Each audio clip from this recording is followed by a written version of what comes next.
അപ്പോൾ hello guys, welcome back to YouTube channel. അപ്പോൾ guys, ഇന്ന് ഞാൻ കാണിക്കാൻ പോകുന്നത് എൻ്റെ വീടിൻ്റെ ഫ്രണ്ടിലുള്ള കുറച്ച് കൃഷിയായിട്ടുള്ള സ്ഥലങ്ങളൊക്കെയാണ് കേട്ടോ. ഞങ്ങളുടെ വീടിൻ്റെ ഫ്രണ്ടിൽ തന്നെ കുറേ ജമന്തി നട്ടിട്ടുണ്ട്. പിന്നെ ഒരു ചെടിയുണ്ട് കേട്ടോ, അതിൽ പൂവൊന്നും ഉണ്ടാവുള്ള. ഏത് ചെടിയാണെന്ന് നിങ്ങൾക്ക് മനസ്സിലായെങ്കിൽ ജസ്റ്റ് ഒന്ന് കമൻറ്റ് ചെയ്യണേ. പിന്നെ ഞങ്ങളുടെ വീടിൻ്റെ ബാക്ക് വശത്തുള്ള കൃഷിയാണിത്. ഇപ്പോൾ കൃഷിയിൽ ഞങ്ങൾ ഏറ്റവും കൂടുതൽ നട്ടേക്കുന്ന വെണ്ടയ്ക്കയാണ്. ഇത് ഗൈസ്, വെണ്ടയ്ക്ക വഴുതനങ്ങയൊക്കെയാണ് ഞങ്ങൾ നട്ടേക്കുന്നത്. കുറേ വെണ്ടയ്ക്കൊന്നുമില്ല, ഒരു 2-3 വെണ്ടയ്ക്കാണുള്ളൂ. പിന്നെ ഞങ്ങളുടെ വീട് ഫുള്ള് ചുറ്റും വാഴയാണ് കേട്ടോ. അതുകൊണ്ട് ഭയങ്കര തണുപ്പുമാണ്, അധികം കൊതുകൊന്നുമില്ല കേട്ടോ. പിന്നെ ഗൈസ്, പിന്നെ ഉള്ളത് നമ്മുടെ വഴുതനങ്ങയാണ് എൻ്റെ വീട്ടിൽ കൂടുതലും ഉള്ളത്. വഴുതനങ്ങ എവിടെ നോക്കിയാലും വഴുതനങ്ങയുടെ ഐരി കളിയാണ് കേട്ടോ ഗൈസ്. അങ്ങനെ കുറേ വഴുതനങ്ങ കണ്ട് ഗൈസ് നിങ്ങൾ മടുക്കും. സോറി, അതൊന്നും സാരമില്ല, നമുക്ക് ഇച്ചിരിയൊക്കെ വഴുതനങ്ങ കാണാൻ നല്ലതാണ്. പക്ഷെ വഴുതനയ്ക്ക് നല്ല ഉപയോഗങ്ങളൊക്കെ ഉണ്ട് കേട്ടോ. വഴുതന ഫ്രൈ ചെയ്ത് തന്നെ കഴിക്കും, അല്ലാണ്ട് ഒലത്തി തന്നെ ഞാൻ കൂട്ടൂല, എനിക്കിഷ്ടമല്ല.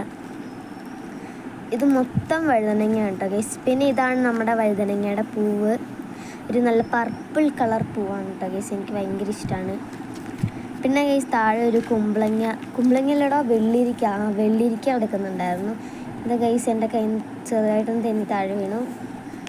അത് കഴിഞ്ഞ് പിന്നെ ഉള്ളത് ഗൈസ്, ഇവിടെയും വാഴ നട്ടേക്കാണ് നമ്മൾ. അത് കഴിഞ്ഞ് പിന്നെ നമ്മുടെ വീട്ടിൽ ഉള്ളത് ഈ പാവയ്ക്കയാണ് കേട്ടോ ഗൈസ്. പാവയ്ക്കാന്ന് വെച്ച് കഴിഞ്ഞാൽ കുറേ പാവയ്ക്ക ഞങ്ങൾ നെറ്റിട്ട് വളർത്തുന്നതാണ്. ഈ പാവയ്ക്ക നല്ല കഷ്ടപ്പെട്ടാണ് വളർത്തണേ. പാവയ്ക്ക കഴിക്കാൻ ഇഷ്ടമല്ലെങ്കിൽ പോലും ഒരു ഭംഗിക്ക് കിടന്നോട്ടെ എന്ന് എഴുതിയാണ് ഈ പാവലം നട്ടത്. പാവലം മാത്രമല്ല, പടവലങ്ങ നട്ടിട്ടുണ്ട് ഗൈസ്. ഇതൊക്കെ പാവയ്ക്കാണ് കേട്ടോ, കണ്ടോ? നല്ല രസമാണ് ഇതിങ്ങനെ തൂങ്ങിക്കിടക്കണതാണ്. പിന്നെ നമ്മൾ പാവയ്ക്ക മീൻസ് ഈ നമ്മൾ കടയിൽ നിന്ന് വാങ്ങിക്കണ പാവയ്ക്ക മണക്കുമ്പോൾ ഒരു കയ്പ്പ് മണമുണ്ട്. പക്ഷേ ഈ പാവയ്ക്കൊക്കെ അങ്ങനെയല്ല, ഈ പാവയ്ക്കൊക്കെ അങ്ങനെ മണമൊന്നുമില്ല കേട്ടോ. ഞങ്ങളുടെ വീടിൻ്റെ ചുറ്റും ഈ കൃഷി മൊത്തത്തിൽ അങ്ങ് അടിഞ്ഞു കൂടി കിടക്കുകയാണ്.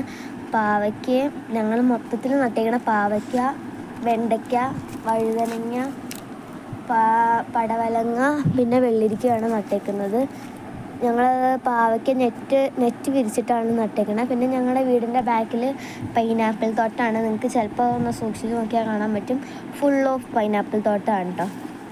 നമുക്ക് വോയിസ് ഓവർ കൊടുക്കാൻ ഇത്ര സമയമൊന്നുമില്ല, എങ്കിലും നമ്മൾ കുറച്ച് സമയം കൊണ്ട് ഇത്രയും വോയിസ് ഓവർ കൊടുത്തത്. ഇനി ഞാൻ കാണിക്കാൻ പോകുന്നത് ഞങ്ങളുടെ വീട്ടിലുള്ളൊരു മുളകാണ്.